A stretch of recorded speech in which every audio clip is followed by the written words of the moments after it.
Hello everyone, it's Bubbles here. Today I'm going to be giving you my top 10 monohorse filming tips.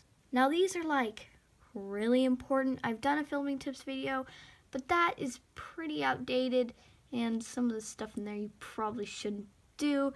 But now I'm more experienced, so I can tell you these things. My first tip is to choose your voice actors wisely. A good idea if you're just starting out is to not use any voice actors for at least your first series. If you think you're getting better in your second series, I would only have up to maybe 3 or 4 voice actors. I don't like to use too many. For Love Struck, I only have 3 voice actors right now. I might add another, but I like to keep it pretty minimal, but with Starry Night, it's kind of a big deal, so I have around 10. It really depends on how big you want to go out, but keep it simple for your first times.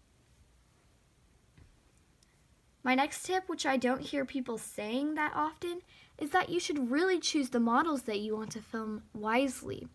For example, I would definitely film this girl. You should have your model be pleasing to look at. This girl is very gorgeous, a nice pink pony, and she does not tip or fall over, and she's just aesthetically nice to look at for your viewers. Also, marks don't matter too much. She has ear rubs and dots in places, but make sure your horses don't have too many marks that it's obviously noticeable. Like with her, not too noticeable. Test them out. Put them on grasses outside and places that you might film before you film to see if they fall over at any point or they just don't look good on the set. So yeah, definitely consider the models you use. For Schleichs, it's a different story. Most of my Schleichs are in static positions, like this guy right here. I do have some trouble with this particular Tennessee walking horse mold, but that's my only one that I really have problems with. He just tips over sometimes. So Schleich are pretty easy to film with. I would not ever film with a model that is rearing, such as the silver mold, because that mold just looks so awkward on all fours. It's unreal. And I would just never use it, ever, but if you're that desperate, I guess you could. If you're going to use the silver and you're kind of desperate, just film him from the stomach up, because you don't want to look at his wobbly looking legs down there. That is not pleasing to the eye. My next tip is for your scenery.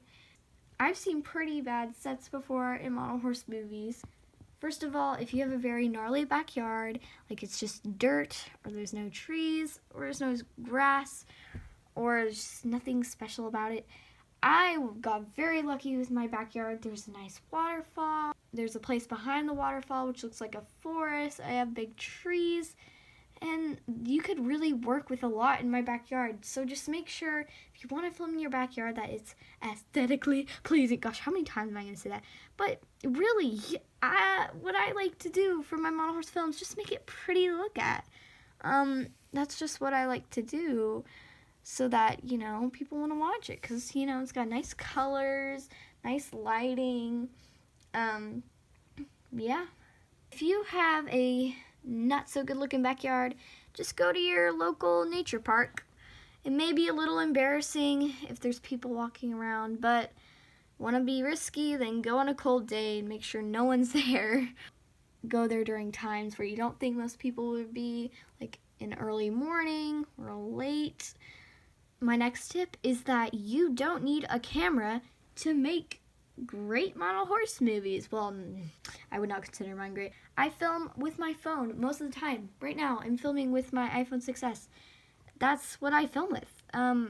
I filmed Paranormal with a camera, but sometimes it would glitch out. So I'm like, you know what? I'm sticking with my phone. Looks nice anyways. You don't need a big fancy camera. It won't necessarily get you a lot of views. Yeah, it really doesn't matter your production value. It doesn't matter, like, if you use special runs to film with. Honestly, that's pretty cringy. Please don't use special runs unless you got one that's like really messed up. Then use it to your heart's content. Like this girl, she's a JCPenney. She's not that special. She did come in not the greatest condition, so I would consider her as a filming model. Just don't film with your glossy surprise models or anything. Just went on a bit of a tangent. Sorry about that. My next tip is that you don't necessarily have to keep the gender of your model. If you don't have too many models in your collection and you're a little desperate, it's okay to change genders. A prime example for me would be the Gillen model. I really think he/she looks pretty nice as a filly. Really, I think it could go either way. Same with the Amber model. Like any horse in the Amber mold you could probably use as a colt. Basically, foals usually work as both genders. This is a colt, but sometimes I use him/her as a filly just because I don't have too many Schleichs. If they're a popular model and everyone knows that they're a mare or they're a stallion, whatever, probably don't switch them up.